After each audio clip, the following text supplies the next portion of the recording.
Arthur jumped up, turned on the light, and ran to the big storage box where all the toys were kept.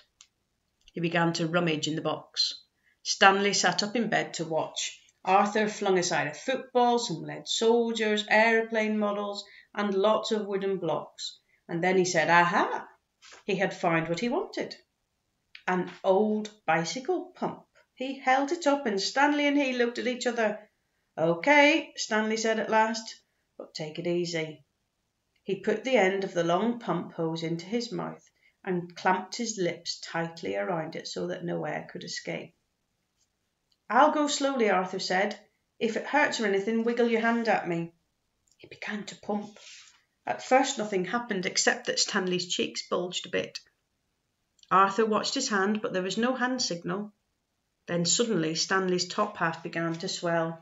It's working, shouted Arthur, pumping away. Stanley spread his arms so that the air could get around inside him more easily. He got bigger and bigger. The buttons off his pyjama top burst off. Pop, pop, pop. A moment more and he was rounded all out. Head, body, arms and legs, but not his right foot.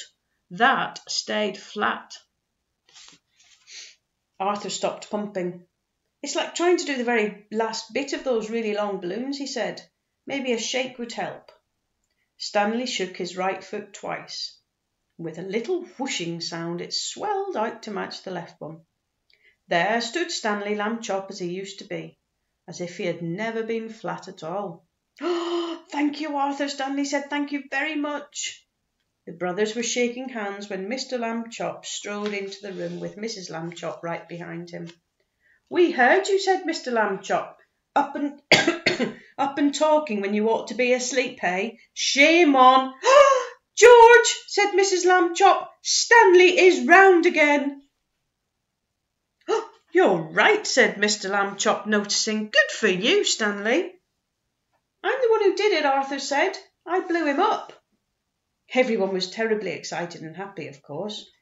Mrs. Lamb Chop made hot chocolate to celebrate the occasion, and several toasts were drunk to Arthur for his cleverness. When the little party was over, Mr. and Mrs. Lamb Chop tucked the boys back into their beds and kissed them, and then they turned out the light. Good night, they said. Good night, said Stanley and Arthur. It had been a long and tiring day. Very soon, all of the Lamb Chops were asleep. And that is the end of Flat Stanley. There's a few other Flat Stanley stories. I can hold it up for you. This one is called Stanley and the Magic Lamp. I wonder if there's a genie like Aladdin. I don't know. Stanley in Space. Bit early for this one, but Stanley's Christmas Adventure.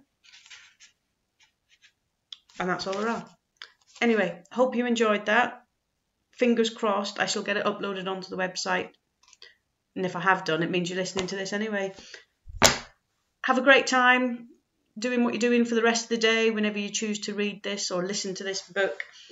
Miss you all lots and lots and can't wait till we see you again. Take care, everybody. Bye.